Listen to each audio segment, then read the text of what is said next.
I forgot to mention that I did watch another TV show, if you don't mind. Yeah. I watched the entirety of Grace and Frankie. I heard really good things about this.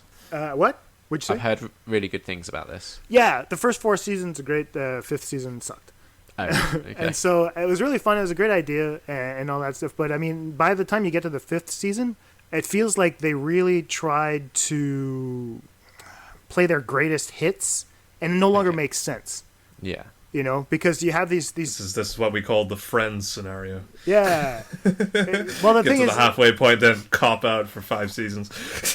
well, I feel like that's exactly what they did, because Grace and Frankie essentially. Well, do you guys know what the plot is?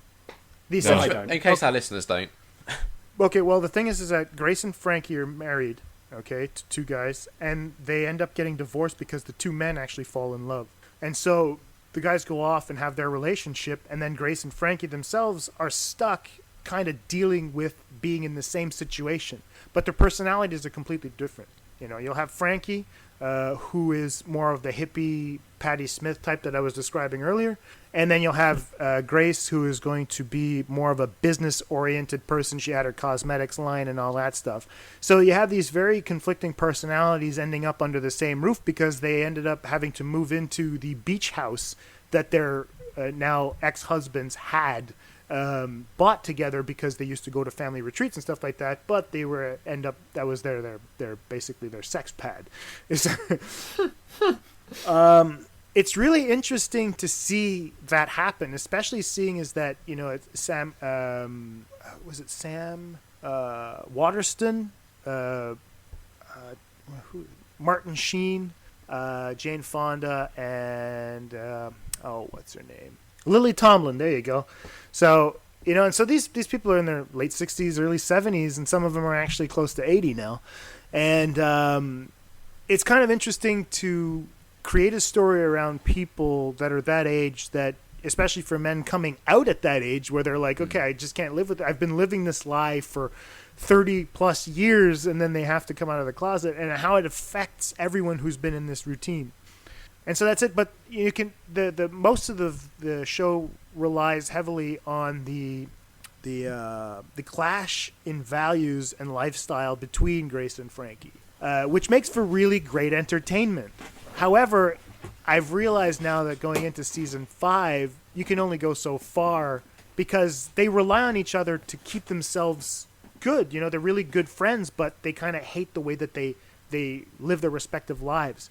But eventually they start realizing that they do respect each other for who they are. And then you're like, that makes a lot of sense, because once you start getting to know somebody and everything like that, you kind of enjoy the quirks more of what makes them different to how you approach life. But contented friendship doesn't make for good TV. Exactly. So the thing is that then they subvert that every single time by having one of them just blow a gasket and revert back to the person they were. But that's just the start trick. wildly going out of character. Exactly. So or then back into older character. Exactly. And then you realize, like, wasn't it last episode that you were crying in her arms, saying how lucky you are, and now you're shitting on her in today's episode for the way that she is? Yeah. And you're like, well, it doesn't make any sense anymore. And so that's it. Season 5 was essentially that train wreck where they start out with an issue, and then by the time you get to the 10th or 12th episode, it's resolved, but everything in between didn't make any fucking sense with who the characters were established as being in the first 4 seasons.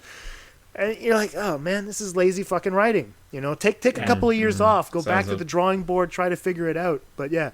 So up until season 5, you know, was really fun. I liked it. Their kids are in there trying to deal with that stuff as well.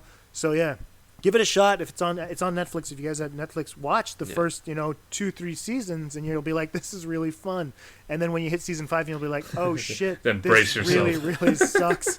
Yeah. So that's it. Sorry, that's all I had to say. No, cool, fair enough. Yeah, that's definitely been one that's like been on my radar. It's just there's so many things that I want to watch that end up sort of superseding it. Cool.